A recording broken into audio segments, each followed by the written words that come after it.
I'm excited for my deep dive workshop in November. The topic is healing the mother-daughter wounds. I struggled with those issues with my mother for most of my life, and I am profoundly grateful to have healed those issues. I am profoundly grateful for the healing that I've participated in with so many women I've counseled over the years.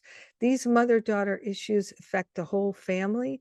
I've counseled men about the mother-daughter issues because it seems like it's beyond them, but it really affects them. So this workshop really is for men and for women, for anyone who is struggling, witnessing mother-daughter issues.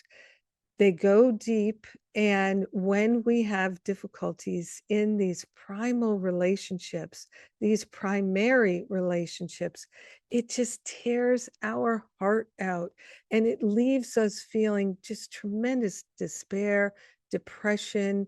It's so searingly painful. At least it was for me, and I've seen that for so many women.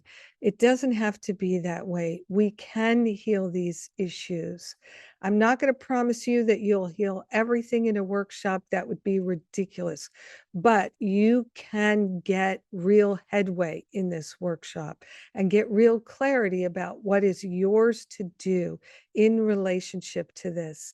So please, if this is your issue, come join me in my deep dive workshop in November, Healing the Mother-Daughter Wounds. And we will do this work together joyfully. I promise you.